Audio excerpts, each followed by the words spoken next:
forward. Here we are once again to talk about Yu-Gi-Oh! Vrains. And they actually made me feel sorry for the frickin' serial killer talking vacuum. Oh, God. So we finally got our conclusion to Soulburner versus Robopny. I personally was starting to reach the point where I was kind of getting sick of this duel. So it's a good thing we finally stopped. And I don't think anyone quite expected this. I think most people were under the impression, however Robopny got taken out, it was going to feed more grandiose into I's plan. I personally thought he was gonna explode, and the idea was because his dream was melting into the universe, becoming the universe. He interpreted this as becoming the ultimate AI. My personal theory was that when he got defeated, it would release some sort of virus into Link Vrains, or maybe something that infects the character, something along those lines. Instead, what it feels like happened was that because he was ultimately just a vacuum, he couldn't really take on the stronger, upgraded programming I was trying to give him, and he couldn't actually learn in a way that kept him stable like he was supposed to. So I just sort of figured, well, if he's going out anyways, I'll use him as part of the next phase of the plan, get a little more use out of him, and then he'll just blow up or go back to normal or glitch or whatever. And I think the idea is Robopny's dream or interpretation that he's folding into the universe, I kind of think might actually be that's his own programming telling him that you're just gonna revert back to normal. Because there's a couple different ways to interpret things, and that is that he very specifically sees himself becoming one with the universe. What if that's him just returning to a state as just part of the universe? Because Robopny's whole big thing is that he genuinely believed that if he just kept dueling and getting stronger and getting smarter, he would become the greatest. He would exceed I's powers, he would exceed anything on Earth's powers, and he would become the greatest AI in the universe. But, and this is where it gets really screwed up and really actually kind of sad, is that no, he's a fucking vacuum cleaner. He's a vacuum. That's literally what he is. He does not have the technological capability to go any further. If we were to relate this to a real life situation like me, I recently just got a new phone. And I say new phone. I had the iPhone 6. I now have the iPhone 7 because, as many people point out, I'm a cheap bastard. But with my last phone, and I'm not a super big tech guy, but I had Duel Links on there. I had Pokemon Go. I had all these different apps that, as time goes by, the apps improve themselves. They have bugs fixed, they have glitches taken care of, and they get upgraded. Pokemon Go gets more Pokemon and more capabilities. Duel Links gets more cards. They add things to the extra deck. Probably one day they'll add more field zones. All that good stuff. And even though it makes those programs bigger, it doesn't change the fact that my iPhone 6 was older and, to all things considered, outdated technology.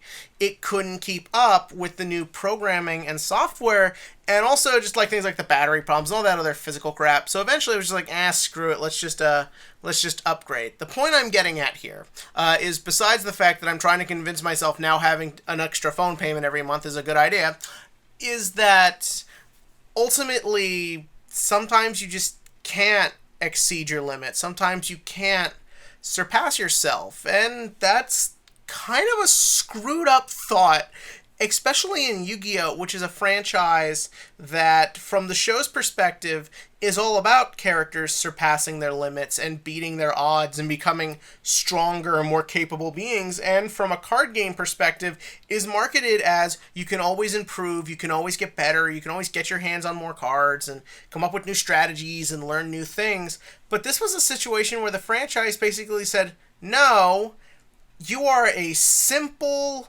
little basic spec in the grand scheme of the universe, and you tried really hard to be more than that, but ultimately you're just a speck. And I think that's a really cruel, deliciously cruel thing for Yu-Gi-Oh!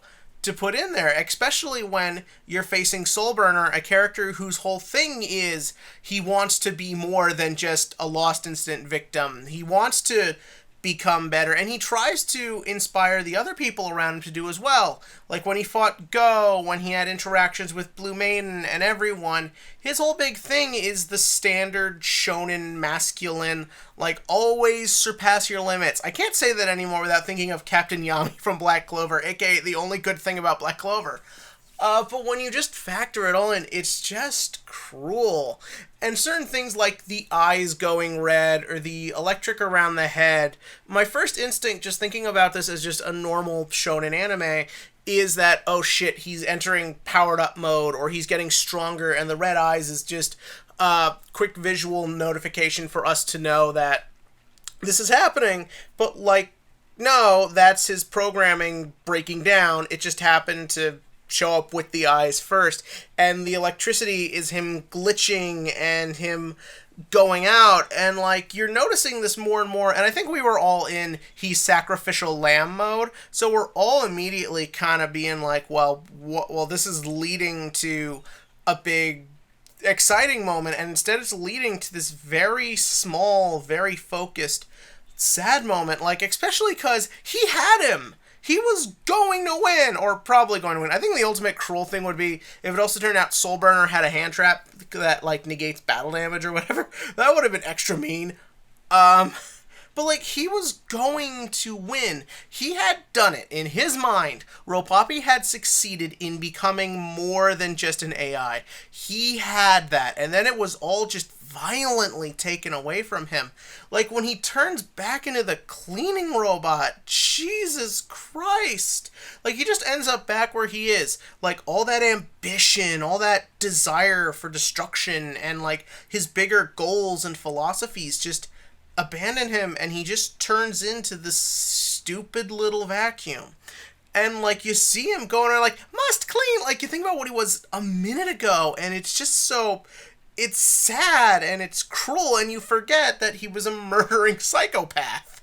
And then like when you get Yusaku's flashback, just this quick little thing, like for him, just like Robapi was a part of his life. Okay, again, he's a vacuum, but for Yusaku, Robapi was just this small, cute little thing, just sort of happy to do what it wanted. And I feel like maybe that's ultimately the sort of big thing here. We had that scene in the first season where I think it was Revolver referred to, they're called the Ignises because of like the Greek myth of getting the fire and all that good stuff, and how it sort of propelled us and made us bigger, and that ultimately becomes a problem after a certain point. Here you saw that executed. Not only did it make Robapi essentially a monster, but it also like hurt other people, and it ultimately led to Robapi also just ending up exactly where he was at the end. Like at the end there, when he looks at the fireball and it's just like, oh, I was so happy I got to see it. I was like,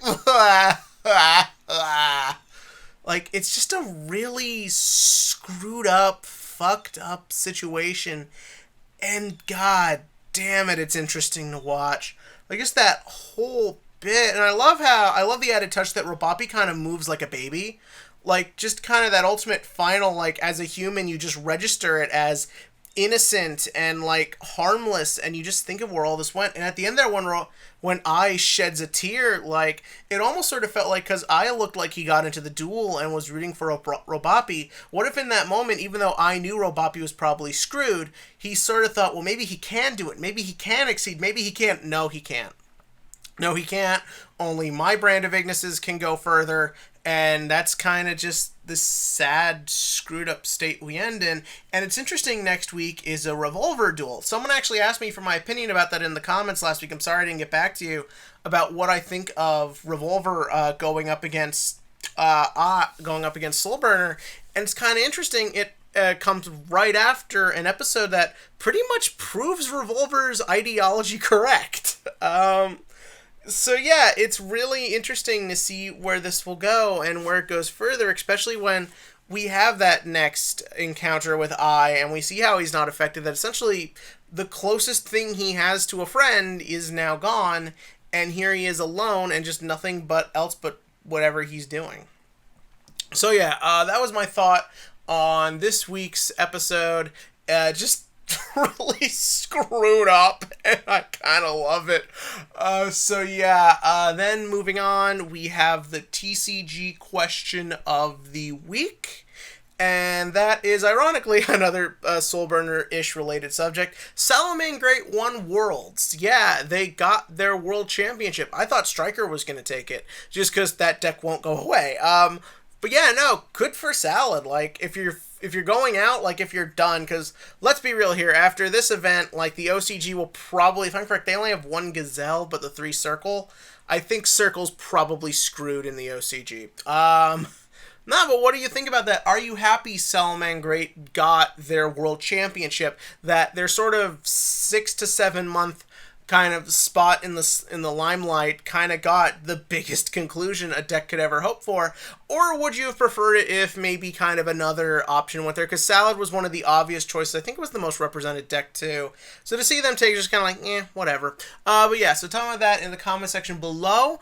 If you'll be at Pro Play Games Philly this weekend, come say hi. Someone asked about that in the comments of a previous video, and since I'm bad at remembering what to tell people stuff, I'll just say it's at the Greater Oaks, Pennsylvania Convention Center, which is great because it means I don't even have to get off the main highway to get there. But yeah, hopefully see you then, and as always, click to like, click subscribe, and I'll tell you Monday or Tuesday if I get that winner circle.